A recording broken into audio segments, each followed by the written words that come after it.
नमस्कार मित्रांनो, जेव्हापासून इलेक्शन डिक्लेअर झालेत तेव्हापासून मराठी अमराठीचा वाद पेटला आहे.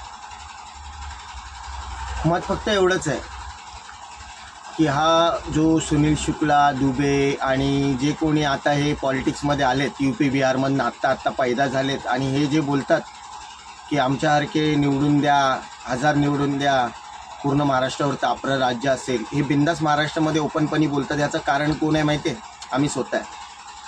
का माहिती आहे? माझे 99% माझे मित्र आहेत ना, हे अमराठी आहेत. गुण्या गोविंदाने आम्ही त्यांच्यासोबत लहानाचे मोठे झालो.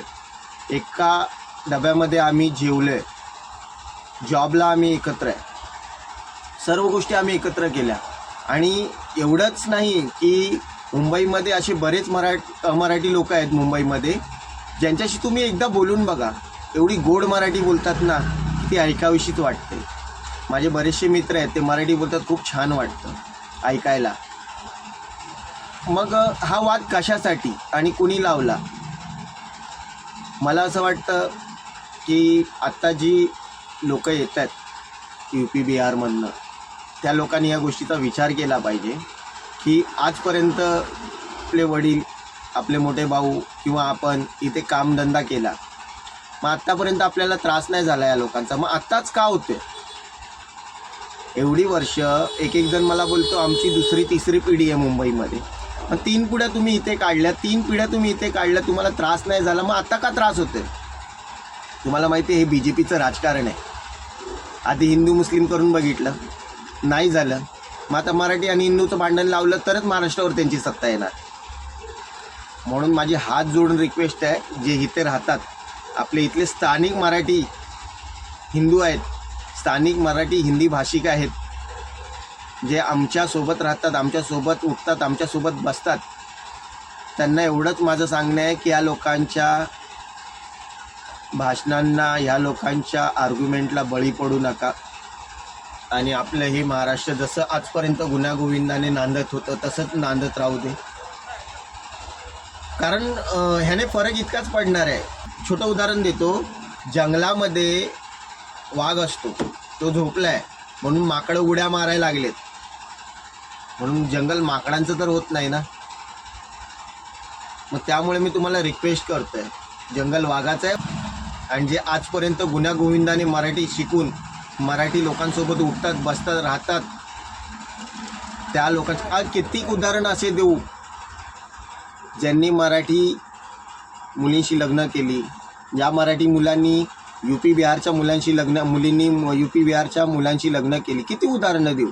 मग आजपर्यंत सगळं व्यवस्थित होतं, मग ह्याच इलेक्शनला काय प्रॉब्लेम आहे? शुक्ला, तो दुबे, तिकडून तो UP बिहारमधनं जो बोंबलतोय, ह्यांच्या डोक्यामध्ये तुम्ही घाला की आजपर्यंत आम्हाला महाराष्ट्रात 1 रुपयाचा त्रास नाही झाला. सक्ती आम्ही तुमच्यावर करत नाही आहे, मराठी बोलायला करतोय, आणि सक्ती नाही आहे ही. आम्ही मराठीत बोलायचा प्रयत्न करतोय, कारण कुठेतरी आमची बायबोली मराठी हरवते, म्हणून आम्ही मराठी बोलायचा प्रयत्न करतोय. तुमच्या UP बिहारमध्ये येऊन तर नाही बोलत ना. हा सगळा गुजरात्यांचा डाव आहे, हा तुम्ही ओळखा. एकदा बघा, जसं झालेलं, जसं राज ठाकरे साहेबांनी सांगितलेलं की एकदा का हा BJPची नांगर चालली की ह्यामध्ये मराठीसुद्धा बरबटले जाणार, हे जे BJPचे मराठी आमदार आहेत महाराष्ट्रातले, आणि तीच झाली गत. तुमचा गुजराती हा बिझनेसमध्ये माइंडेड आहेत, बोलतात ना, त्यांना असं वाटतं की आमच्याकडे जास्त डोकं आहे. मग ते काय डोकं लावत आहेत माहिती आहे?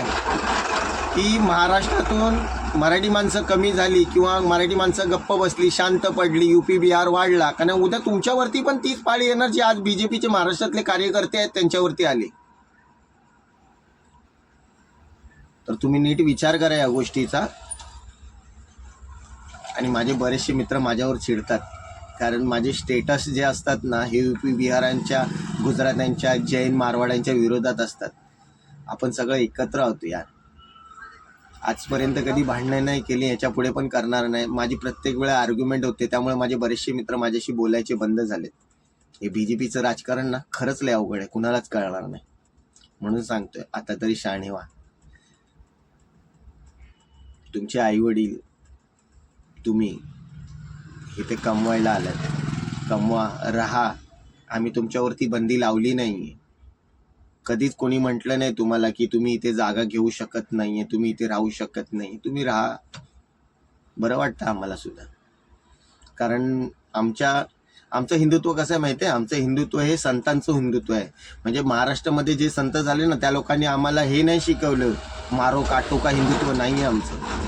आमच्या संतांनी आम्हाला शिकवलं सर्व धर्म समभाव, सगळ्यांना एकत्र घेऊन राहा, एकत्र घेऊन जगा, एकत्र घेऊन आणि हे जे पसरवत ना BJP वाले हिंदू मुस्लिम त्यांच्यासाठी मी एक थोडंसं बोलतो. माझे जे मराठी आणि जे अमराठी जे बांधव आहेत, मित्र आहेत माझे, ते लोक मला काय म्हणतात माहिती आहे, तुम्हाला कळत नाही बांगलादेशमध्ये हे होतंय, मुस्लिम आपल्यावर हावी होते, मुस्लिम असं मुस्लिम तसं. राज ठाकरेंची आठवा, त्या टायमाला राज ठाकरेंनी काय केलं होतं, किती दंगे झाले होते, उतरले होते ना रस्त्यावर, आता आहेत ना गप्प. त्यामुळे हा गैरसमज सोडून टाका तुम्ही की मुस्लिम आपल्यावरती हवी होते. हा छत्रपती शिवाजी महाराजांचं राज्य आहे. त्यामुळे ती गोष्ट तुम्ही सोडूनच द्या की हा राज्यावरती एखादा अमराठी किंवा एखादा मुस्लिम येऊन राज्य करू शकतो. मराठी माणूस पेटला की काय होतं ना ते तुम्हाला सुद्धा माहिती आहे. 100 वर्षानंतर सुद्धा या महाराष्ट्र देशावरती कुणी राज्य नाही करू शकला. आज आग्यात शिवाजी महाराजांशिवाय कोणीच राजा नाही होऊ शकला, ना त्यांचे वंशज, ना कोणच नाही महाराजा होऊ शकला. मुघल सल्तनत ही सगळी घुटणे टेकली आमचे छत्रपती शिवाजी महाराज, संभाजी महाराज नसताना हार मानून परतलेत. मग तुम्ही तर या गोष्टीचा विचार करा. मराठी पेटले ना तर काय होईल ना हे आज शुक्लाला नाही माहिती. बरं, मला कुणावरती कमेंट करायची नव्हती. मी मुद्दामून व्हिडिओ बनवला कारण माझे जे मित्र आहेत ते भरपूर सारे अमराठी आहेत आणि मला असं वाटतं की त्यांच्या आणि माझ्यामध्ये वाद नाही झाला पाहिजे. त्यामुळे मी हा व्हिडिओ बनवला आहे.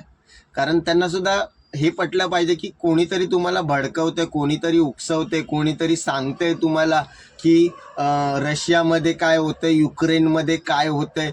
अरे दिल्लीचा हा तख्त राखतो महाराष्ट्र माझा. आणि काय यार तुम्ही घेऊन बसलाय. जय महाराष्ट्र, जय मराठी.